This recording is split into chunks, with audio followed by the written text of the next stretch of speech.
Bienvenue à notre rando rencontre rendez-vous, conférence entrevue qui met à l'honneur non seulement les gens qui font cette expérience, cette aventure, mais également leur cheminement. Le cheminement qui est souvent à Compostelle, des fois aussi sur le chemin du Québec et peut-être aussi occasionnellement ailleurs à travers le monde. Il y a beaucoup à apprendre là-dedans. C'est des beaux moments finalement pour aller chercher de l'information qu'on a besoin peut-être pour passer à l'action par nous-mêmes. Donc, ces rando-rencontres qui vous sont offerts avec grand plaisir. Et encore une fois, aujourd'hui, on va prendre le temps donc de parler avec... puis nous faire partager finalement cette grande passion. Je suis Pascal Auger, journaliste, conférencier, formateur et secouriste certifié pour Québec-Compostelle qui est informé, inspiré, préparé pour marcher au Québec ou encore Compostelle et instigateur, coordonnateur du Chemin du Québec. 1200 km de rando communautaire entre Montréal et le bout du monde étant le phare de Cap-Gaspé en Gaspésie, dans le parc Forion. 1200 km de bonheur sur l'unique chemin de rando communautaire en Amérique. Et moi, ce que j'aime faire, c'est d'aider les gens qui sont dans la réflexion, puis qui sentent le besoin de prendre une pause de leur quotidien pour mettre plus de sens, plus de liberté, plus de bonheur dans leur vie. Puis ça peut autant être des gens qui arrivent à la retraite, qui font une transition. Ça peut être des gens qui viennent de terminer les études ou encore un gros contrat avant de tomber dans un autre gros contrat, etc. C'est prendre une pause. Des fois, c'est des gens qui, pour des raisons de séparation, perte d'emploi ou encore ont retrouvé la santé, etc. Tu sais, on veut prendre une pause, on veut se faire du bien, on veut prendre du temps, être assez futé de dire « Hey, avant que je frappe un mur, moi, allez me faire du bien. » C'est ça, finalement, quand on se lance là-dedans, puis c'est ce que j'aime aider les gens à faire. Donc, on est là pour échanger sur la randonnée en général, mais plus particulièrement sur la rando communautaire. Et si ce terme-là ne te dit pas grand-chose, c'est qu'on a vraiment décortiqué la rando en 3 grandes catégories, un peu comme le vélo. Vélo de route, vélo de montagne, vélo touriste. Mais la rando, c'est la même chose. La rando, on a la rando-autonomie. La rando-autonomie, ça se décrit avec 4 mots bien simples: forêt, lac, montagne, raton laveur. Tu vois le genre, c'est du camping sauvage jour après jour. À l'inverse de tout ça, il y a la rando-tourisme. Et si la rando-autonomie, c'est vraiment sauvage, dans le bois, les toilettes, c'est là, la douche, c'est la rivière, le ruisseau, la rando-tourisme, c'est totalement le contraire. Très luxueux. Satin, soie, luxe, abondance. On a des chambres privées, salles de bain privées, des repas gastronomiques, etc. Donc, 2 expériences extrêmes l'un de l'autre. 2 belles expériences, sûrement pour bien des gens, mais ni un ni l'autre est une expérience Compostelle. Une expérience Compostelle, c'est entre les deux. C'est de la rando communautaire, un pèlerinage. Si ce mot-là t'a fait peur, ne t'inquiète pas. De toute manière, la majorité des gens aujourd'hui ne font pas Compostelle pour des raisons religieuses. Il y en a qui le font, puis c'est très correct également. Mais le pèlerinage, dans le fond, c'est un marcheur, c'est un chemin, c'est une communauté, c'est un lieu, un but, un lieu sacré pour toi. C'est pas obligé d'être juste une église ou une cathédrale, c'est le lieu sacré qui te convient. Donc, c'est surtout là-dessus qu'on mise. Et encore une fois, c'est surtout là-dessus qu'on va jaser quand on va parler comme on fait tout le temps avec nos invités. On aime parler autant du chemin du Québec, mais également des chemins de Compostelle. Je dis bien les chemins de Compostelle. C'est une autre chose que les gens ne savent pas souvent. Il n'existe pas juste un chemin de Compostelle, il y en a plusieurs. Il faut choisir son bon chemin. Puis les gens qui viennent nous parler ici en conférence entrevue nous aident à décortiquer, à démêler un peu pour comprendre c'est quoi la différence entre les chemins, puis quel est le meilleur chemin pour moi également. Et ça arrive occasionnellement aussi qu'on peut parler d'autres chemins du genre à travers le monde. Pour répondre à vos questions, sachez que c'est toujours possible. Hein? On a 2 groupes pour ça, 2 groupes Facebook. Le groupe Marché égale santé égale bonheur, qui est très large et surtout pour aider les gens qui veulent se préparer pour marcher au Québec ou encore Compostelle. Puis on a un groupe également qui s'appelle le Chemin du Québec, un groupe Facebook qui, lui, est vraiment concentré sur le Chemin du Québec. Alors, il y a ça. Il y a aussi la page contact sur québeccompostelle.com. Vous pouvez m'écrire et je vais vous répondre. Et si vous êtes membre passionné ou encore la totale, sous chacun des coachings, sous chacune des vidéos, vous avez une place pour m'écrire. Et puis, on a nos coachings également une fois par mois où là, je prends le temps avec tout le monde de répondre aux questions en direct, en groupe privé. Alors, ça, c'est les occasions que vous avez qu'on puisse se parler directement. Alors, sans plus tarder, allons apprendre davantage avec ces gens qui cheminent et qui nous partagent donc leurs belles expériences. On est en direct de Percé. C'est pas comme si on était sur le chemin du Québec encore. On est passé le chemin du Québec. Mais on est là pour parler non pas du chemin du Québec, mais parler du Portugal et le Camino portugais.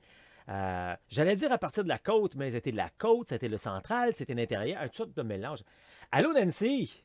Allô, Pascal. Hey, content de te voir dans un bel environnement, un petit peu de nuages en arrière, mais il fait beau et soleil, fantastique. Comment ça va? Ça va bien? Ça va très bien même. Ça fait quelque temps que tu es revenu de ton périple, de ton aventure, que je pense, somme toute, a été très positive. Avant de parler donc du chemin portugais à partir de Lisbonne, parce que la plupart du temps, quand on parle d'un chemin de portugais, on parle soit de Porto ou encore de Tui. Là. Il y a des gens qui commencent là pour faire les 100 derniers kilomètres, genre. Là. Mais avant ça, parle-nous un peu de toi. Si tu avais une autobiographie à écrire, là, qu'est-ce que ça dirait? Gaspésienne, migrée à Québec à l'adolescence, paramédic pendant 30 ans à Québec Métro, travaillé au 911, enseigné. Retraite prématurée en 2014 suite à un accident. Et suite à ça, devenue naturopathe. Et la marche fait partie de ma vie depuis toujours parce que ma mère, qui a 78 ans, marche encore 7-8 km par jour. Donc, je peux beaucoup de sports que je ne peux plus faire, mais la marche est ça m'a sauvé physiquement et entre les deux oreilles, je dirais.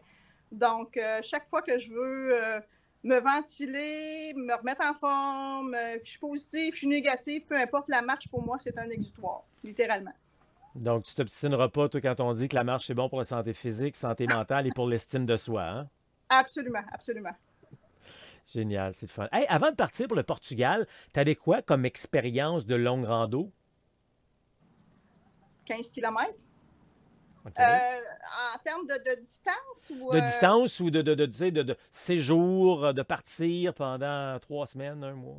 Non, j'avais des expériences de voyage sac à dos à l'adolescence, au début de ma vie adulte, en fait, mais c'était sac à dos, train et compagnie. La marche fait partie de mon quotidien, mais je n'étais jamais partie, je marche à tous les jours pendant X temps. Non. J'ai décidé ça littéralement sur un coup de tête au mois de janvier. J'ai besoin de me ventiler.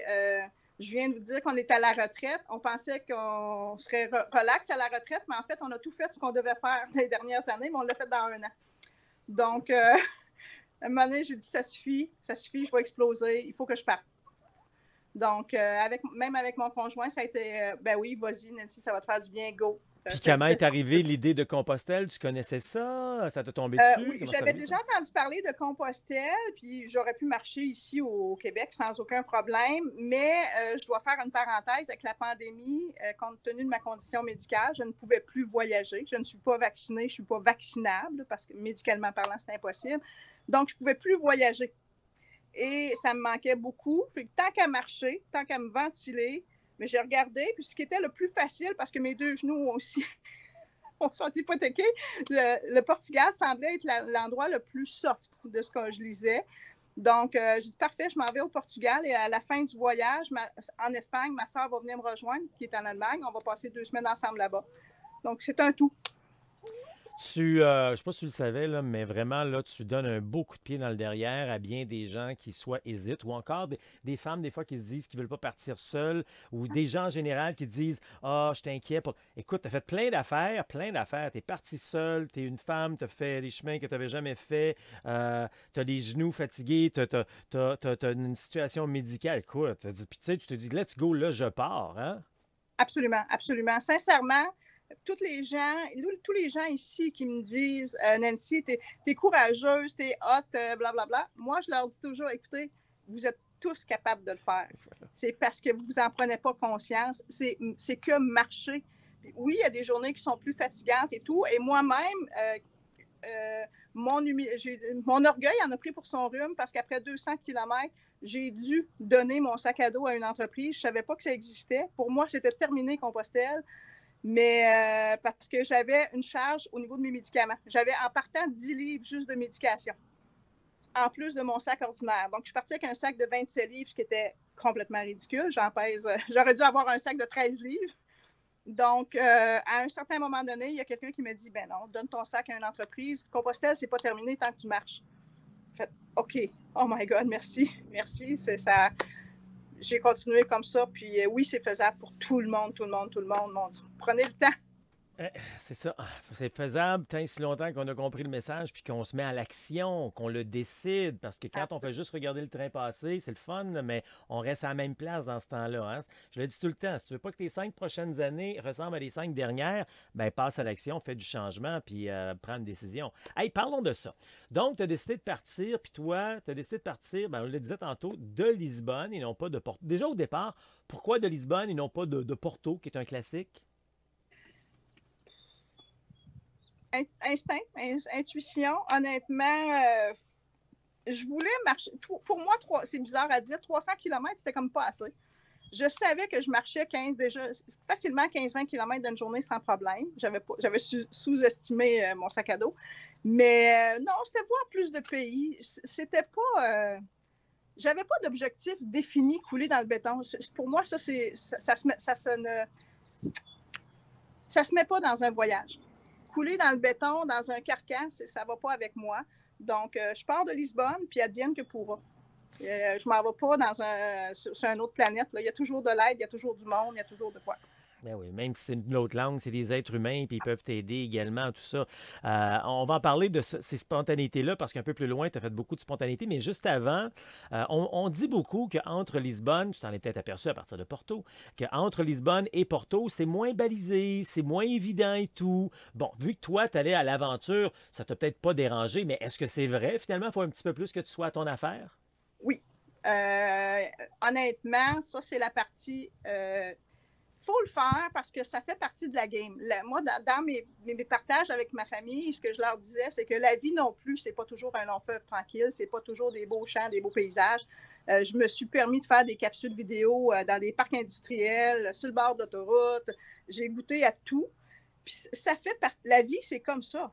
Donc, pour moi, c'était moins pittoresque dans certains endroits, mais ça dépend toujours de comment tu regardes les choses. Et au niveau de baliser, moi, ce que j'ai fait, c'est que j'avais une application dans mon téléphone, plus Google, plus une deuxième, puis 2 types de traducteurs. Donc, j'ai jamais été coincée. Jamais, jamais, jamais. Tu sais, à un moment donné aussi, quand tu y penses, là, grosso modo, si tu es à Lisbonne, l'important, c'est d'aller vers le nord. Exact. Puis que l'océan reste toujours à ta gauche. Puis, vous savez quoi? Au Québec, on a des guides. On a des guides de marche, de sentiers, hein? Ouais. Mais ça existe dans d'autres pays aussi. Donc, même si ce n'est pas Compostelle, il y a un tronçon entre Lisbonne et Porto où j'étais justement tannée. J'ai regardé dans mon téléphone, il y a une trail là. Ben aujourd'hui, je vais marcher là. That's it. Tu sais, il faut dire, là, je vais prendre le temps de le dire, les pèlerins à l'époque, là, ils suivaient pas une trace, ils suivaient pas des lignes jaunes, là. C'était un couloir d'à peu près 20 km. Puis il s'en allait dans ce sens-là. Fait que, tu sais, c'est pour ça que quand tu débarques du chemin officiel, c'est pas la fin du monde. En autant que tu t'en vas dans la bonne direction, finalement, là. Oui. La seule chose que j'avais pas prévue, moi, c'était Pâques. Et à Pâques, j'étais dans le coin de Fatima. Oh. Donc, tu comprends que ça, c'est un tronçon que j'ai dû sauter carrément 2 jours. Okay. J'ai pris le train, j'ai dû m'éloigner.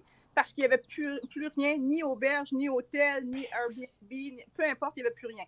Ça, c'est un peu mon erreur, mais encore une fois, tu embarques dans le train, tu t'en vas plus loin, puis tu t'organises.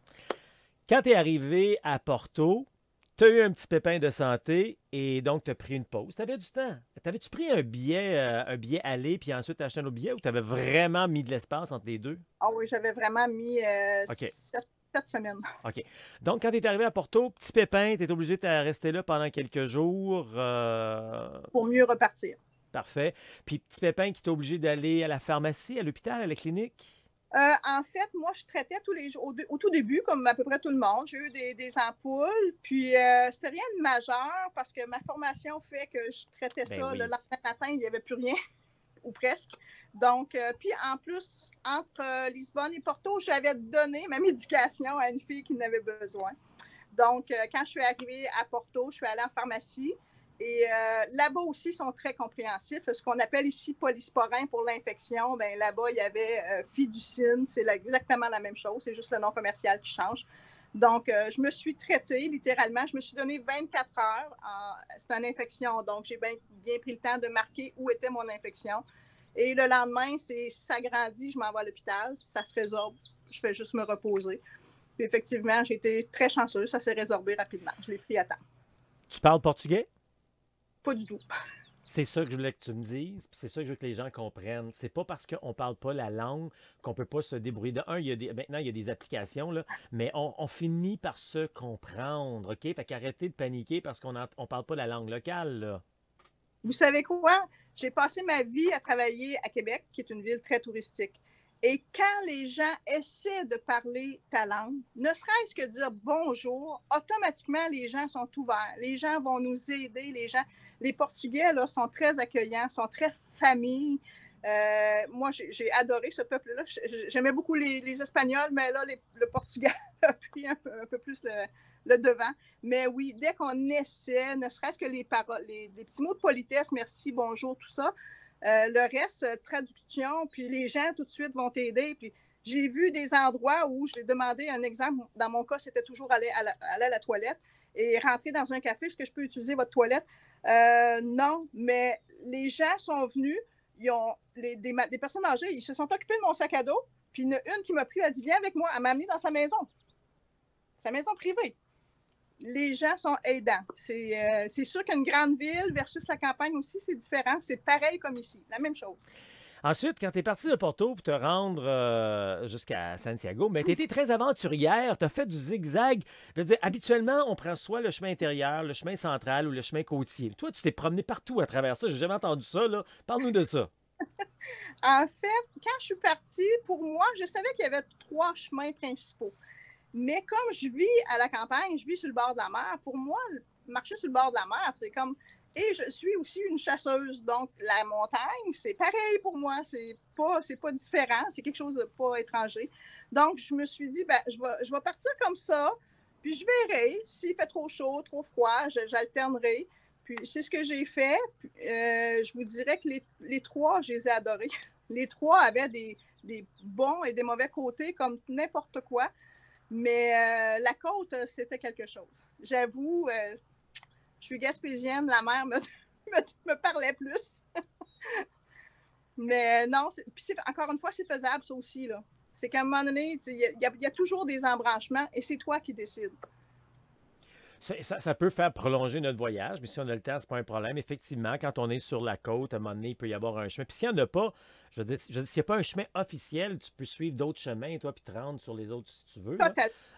Mais généralement, les gens, quand ils font un chemin, ils vont le faire au complet. Puis, tu sais, ils vont peut-être retourner. Exemple, moi, j'ai fait le côtier. Un jour, je vais aller faire le central, puis un jour, je vais faire l'intérieur. Sauf que là, tu es en train de me dire que peut-être un jour, je vais y aller, puis je vais faire du zigzag pour me rendre jusqu'en haut. Je ne sais pas trop. Est-ce que ton chemin s'est arrêté à Santiago? Tu es allé aussi au bord de la mer à Finistère puis Mouchia? Non, je suis arrêtée parce que on était rendu dans le mois de mai. Et déjà, à ce moment-là, j'ai tout regardé, que ce soit Airbnb, Booking, parce que moi, j'étais vraiment au jour le jour. Donc, je ne pouvais rien prévoir d'avance. Et quand je suis arrivée là-bas, le tourisme était commencé. Quand tu me dis quand tu es arrivé là-bas, tu veux dire à Santiago? Oui, puis je suis arrivée à Santiago. Tu disais que tu as regardé pour des choses pour te rendre au bord de la mer, puis... OK. Ça m'aurait coûté 200-300 $ par nuit. OK. Bon, là, il y avait des albergues, puis tu peux dormir dans les albergues là, à 10 €. C'était plein, plein. Et j'ai des gens qui voyageaient avec moi, qu'on a gardé la communication. Puis, c'était impressionnant. Mais tu étais là à quelle date? Je suis arrivée le 2 mai. Okay. À Santiago. OK. Parce que moi, j'étais après toi de quelques semaines, là, fin mai, début juin. Il y a peut-être un petit quelque chose là-dedans qui manquait dans les infos, là, mais moi, j'ai... Puis le bout entre Santiago et Finistère, il est très, très, très peu achalandé. Donc, il y a presque tout le temps de l'espace. Mais en tout cas, écoute, on s'en parlera dans un autre moment, là, mais c'est rarement un problème. Parle-moi de ton arrivée à Santiago. Ça, c'est le seul bémol que je mettrais. Parce que je suis solitaire, j'aime être solitaire, j'aime parler avec les gens, tout ça. Quand je suis arrivée là-bas, ça m'était déjà arrivé par le passé quand je visitais des endroits dans le monde où c'était juste « wow », mais t'es tout seul. Tu peux pas en parler, tu peux pas serrer quelqu'un, tu peux pas... Fait que j'ai fait un FaceTime avec ma mère en Gaspésie, j'ai fait un FaceTime avec mon conjoint, mais je suis devenue très émotive à ce moment-là parce que Je vais le devenir encore, je m'excuse. Mon but était pour mon entourage, pour des collègues de travail, tout ça, j'ai perdu beaucoup de gens très tôt. Pour X raisons, et ils ont tous voyagé avec moi dans ma coquille parce que mon voyage était aussi pour dire tous les gens qui sont dans ma coquille, ils pourraient voyager encore s'ils pouvaient. Puis moi, oui, j'ai une maladie de l'intestin, oui, j'ai eu plusieurs chirurgies, j'ai failli mourir à plusieurs reprises aussi, et je marche. Puis c'est possible pour tout le monde. Peu importe il y a moyen de toujours s'organiser, puis tout ça. Puis ça m'a rendu très émotive quand j'étais là-bas parce que c'était comme, je l'ai faite. Je l'ai faite au tout début, les premières journées, je ne pensais jamais que j'y arriverais. Je me diminuais à la baisse. Oh, c'est pas grave, je marcherai 200 km, je finirai en train. Mais finalement, je n'ai marché au plus de 500. C'est ça. Mais si vous avez quelqu'un qui peut venir vous accueillir ou être avec d'autres personnes, je pense que ça fait une différence. Parce que moi, ça aurait fait une différence cette journée-là. C'est vrai que quand on arrive là, on est vraiment fiers de nous, pour on a le goût de le partager avec quelqu'un. Souvent, peut-être ça n'a pas été ton cas parce que tu t'es probablement promené à travers les chemins, mais souvent, il y a comme une bulle de monde qui arrive. Oui, pas un troupeau, là, mais non, une bulle qui arrive, puis on les reconnaît, puis on saute un peu dans les bras aussi. Oui, ça, c'est arrivé aussi. C'est arrivé aussi. Il y a des gens que j'ai croisés à différents moments.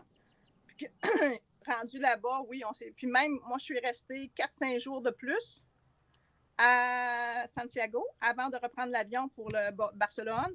Et tout le temps que j'étais là, j'ai recroisé des gens que j'avais marché avec. Moi, là, j'aime ça m'installer devant la cathédrale, m'asseoir là, puis voir les gens arriver. C'est magnifique. T'en as qui crient, il y en a qui sautent, il y en a qui pleurent. C'est tellement beau voir l'énergie de ça. Hey, dis-moi, en terminant, qu'est-ce que tu retiens de toute cette grande aventure-là? Tout le monde devrait faire ça. Peu importe à quel moment dans notre vie, tout le monde devrait faire ça. Mon conjoint va le faire, mon fils va le faire, et je le conseille à tout le monde. C'est un retour avec soi-même, un temps avec soi-même qui n'a pas de prix. Qui n'a pas de prix, c'est au-delà du physique, c'est très, très, très mental. J'ai pas de mots. Je conseille à tout le monde. Est-ce qu'il y a quelque chose que je t'ai pas demandé, que tu aurais aimé mentionner en terminant? Ne laissez pas vos limites de santé diriger votre vie. J'ai vu des gens handicapés lourdement, je pourrais t'envoyer en privé, là, assis dans un 3 roues, puis c'est ses amis qui poussaient. J'ai vu des gens avec des cannes, avec des béquilles. Moi-même, écoutez, je ne ferai pas mon dossier médical, mais bon, j'ai marché avec une femme de 80 ans qui relevait de son 2e cancer. J'ai vu toutes sortes de choses. Ne laissez pas la maladie définir votre vie. J'en ai des frissons. Il n'y a pas meilleure manière de terminer cet entretien ensemble. Nancy, c'était un bonheur. Je te fais un grand câlin, puis bravo. On va s'en reparler. Parce que vous faites le tour de la Gaspésie, puis je pense qu'il faut qu'on se reparle là-dessus. Bravo, Nancy. Bye! Ben voilà, j'adore ces rencontres. La rando communautaire, c'est exactement ça. La rando communautaire, c'est beaucoup la rencontre des gens. Pas juste des lieux, pas juste des paysages, pas juste la démarche, pas juste la marche, mais la rencontre des gens. C'est tellement enrichissant. Puis en bout de ligne, dans tout ça, c'est la rencontre de soi aussi. Puis ça, c'est tellement un beau cadeau à se faire. Si ça vous tente de faire des activités avec nous, vous allez faire un tour sur québeccompostelle.com, vous cliquez sur « Autres ». Il y a un menu déroulant. Là-dedans, vous allez retrouver le calendrier de tout ce qu'on fait dans une année.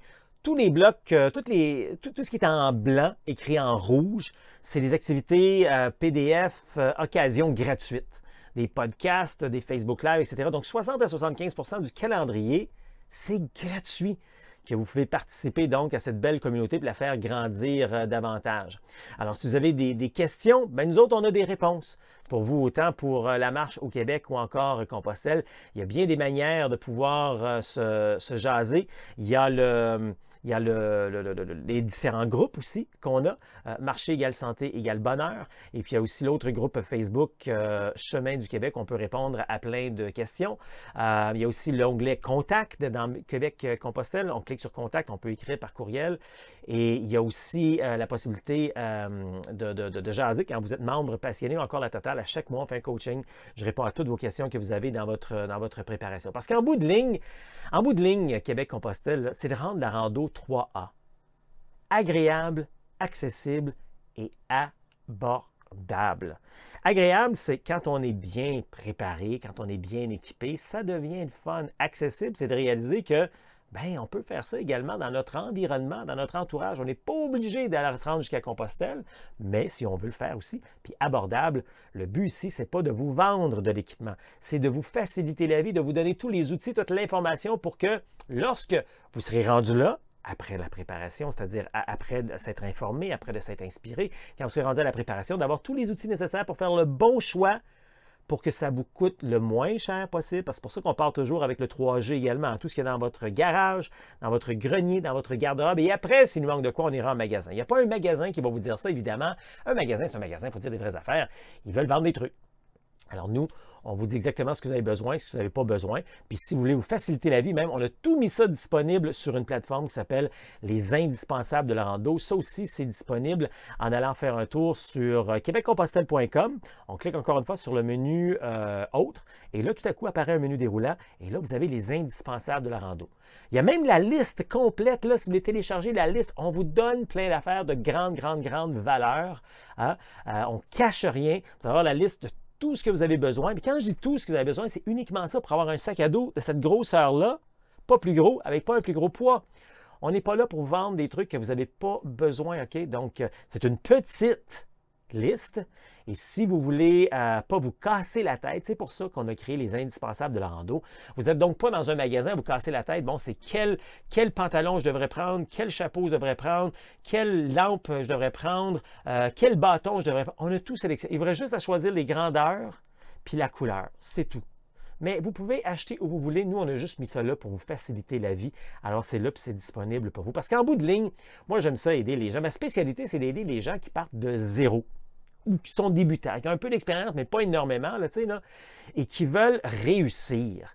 Aider les randonneurs, finalement, qui sont en manque de confiance, de motivation, avoir cette assurance, finalement, pour avoir une bonne préparation à réaliser son rêve de vivre l'aventure au Québec ou encore Compostelle de manière humaine, réussie, sécuritaire et sans blessure. Et c'est ça qu'on fait avec Québec-Compostelle, puis avec toute la communauté également.